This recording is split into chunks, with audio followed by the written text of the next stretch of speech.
Ған Әби Хурайрата марфуған. Әби Хурайра радiyallahu anhu Peygamberimizin sözlerini haber etti. İnne Musa kâne raculen hayyiyen sittiran. Şınlıkta Musa aleyhisselam uyalşan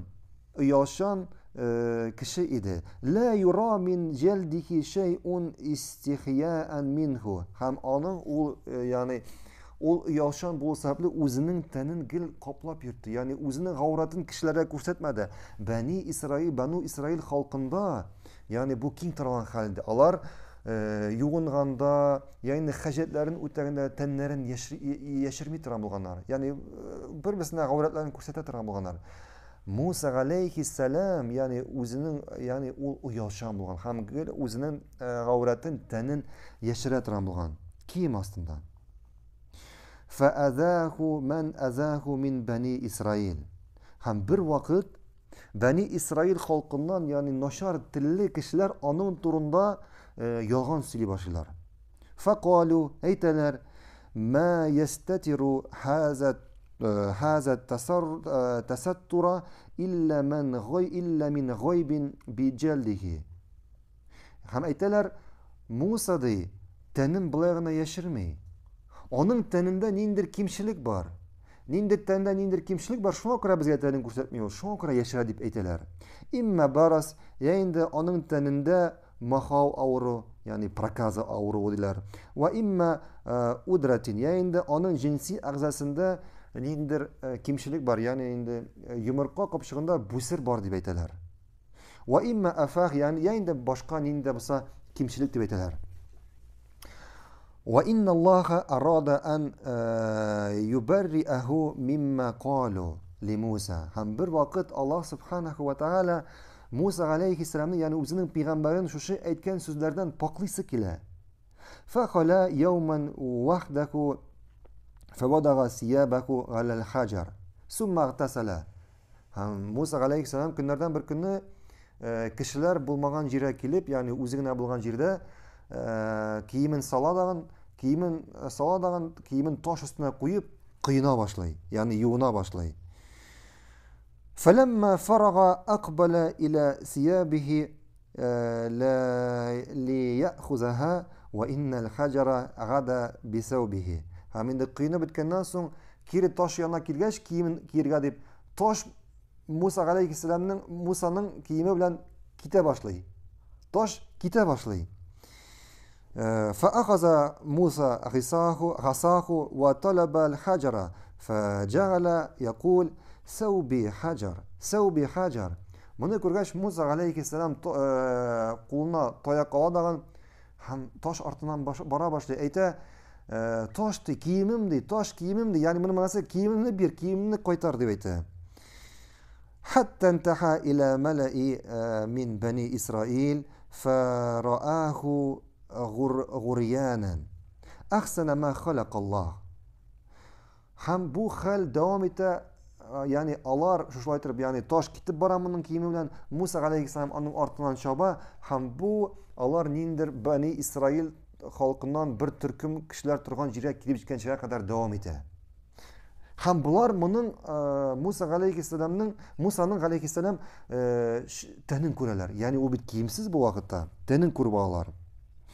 Hem kureler Musa'nı yani tenin Allah subhanahu teala onu nindi güzel, nindi matur tenli itip barlığa getirgen kiliş onu kureler. Yani Musa aleyhisselamın teni big matur bular. Yani anda kimşilik bulmayı. وأبرأه مما يقولون قالوا والله ما بموسى من بأس. Hem bunu koyacaklar kararlı Allah bile on diyeceğiz. Musa'nın teninde kimşilik yok diye beyteler. وقام الحجر hem bundan sonra taş tuttu. فأخذ ثوبه فلبسه وطفق بالحجر ضربا بعصاه فوالله إن بالحجر لندبا من أثر ضربه ثلاثا أو أربعا أو خمسا. Hem indi Musa aleyhisselam kiyimin alıp giydikten sonra toyağı bilen taşını kınay başlay. Taşını kınay başlay. Hem taşta onun soğuğundan 3 yayında 4 yayında 5 iz kala. Taşta iz kala. Musa aleyhisselam bir güçlü kişi bulan. فذلك قوله يا أيها الذين آمنوا لا تكونوا كالذين أذوا موسى فبرأه الله مما قالوا وكان عند الله وجيها. Hemen de şundan Peygamberimiz sallallahu aleyhi ve sellem Allah'ın sizlerin getire ey iman getirgen bendeler. Ey iman getirgen bendeler Musa'nı la tekunu kellezine eza Musa.